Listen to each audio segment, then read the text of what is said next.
Well, Richard, it's a pleasure to meet you at last. Great to meet you, Simon. And thank you very much for agreeing to the Fireside Chat. Delighted. So, Richard Tang, the founder of Zen Internet, one of the UK's first ISPs, and still independent after all these years. You started the business in a small box office here in Rochdale in 1995.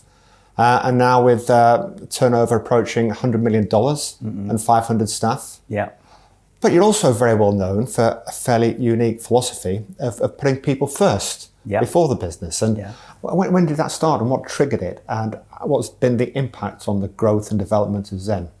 Oh, yes. Big question, I'm sorry. So I think I want to go back to when I was at primary school. Sure.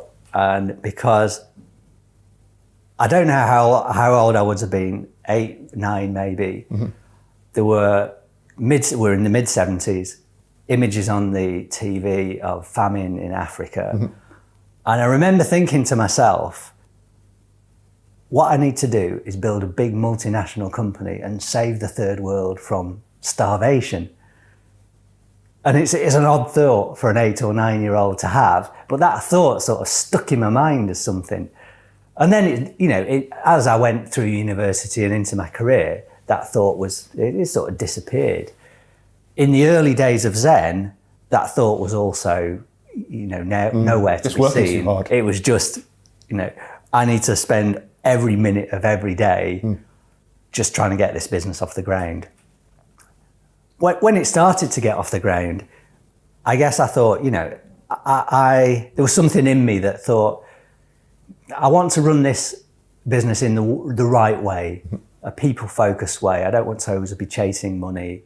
And the more I saw of Zen growing and the more I saw of the way external organizations worked, the more I formed this view that what's going on in the world is not sustainable.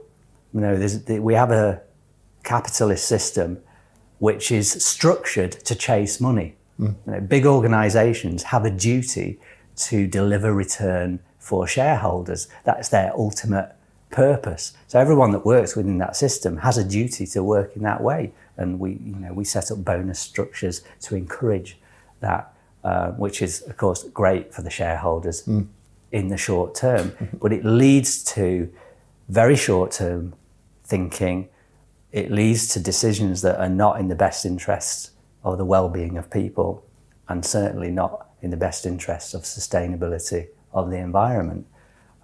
So you've got, on the one hand, a huge body of people that say, we need to have a bigger focus on the environment, we need to have a bigger focus on people, but we've got a system that encourages different behavior. And it was very clear to me that that's great. So what can I do about it? Well, certainly at Zen, because I'm the sole shareholder of the business, I have the luxury of creating something that is outside of that system. So just over 10 years ago, as these thoughts became more and more clear to me, I set the 3 objectives for Zen as being happy staff, happy customers, happy suppliers in that priority order. And what I said to the whole business and all the management team was, this is the reason we exist as a business. Happy staff, happy customers, happy suppliers. Everything that we do all throughout the organization must ultimately contribute to those most fundamental objectives. Now, I went on to say, don't get me wrong, we're a commercial business. We need to make money. We need to profit. We need to work hard. And so all the things you would associate with any growing business, they remain true. We need to have big aspirations, but they need to ultimately be for the happiness of people. And what that led to was a focus on the long term. When people think like that, okay, this is not about hitting our next quarter's target or our next year's target. This is about making a business that people want to work, people want to spend a big chunk of their career here. We want to have loyal customers 5 and 10 years in the future. So what decisions are we going to make today that is going to move towards those objectives? So things like the decision to build out the infrastructure that we have has come partly from those objectives, because building that infrastructure absolutely has dented our profit year after year for maybe 2, 3, 4 years. Now it's delivering benefit, and we're investing again for the long term. And I can see, many of our competitors have not had that luxury, because as a CEO or as a senior manager to say, okay, I'm going to dent the profit of this business for the next 4, 5, 6 years for longer term benefit, people are not thinking in those terms. So they make shorter and shorter and shorter term decisions.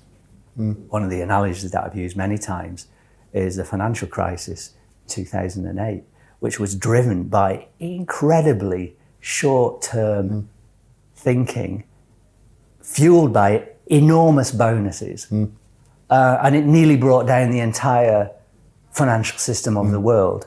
An enormous number of people lost their jobs, lost their houses, lost their businesses. Not because of any one individual, because we created a capitalist system that encouraged behaviour that led to that. It's got to be wrong for the world.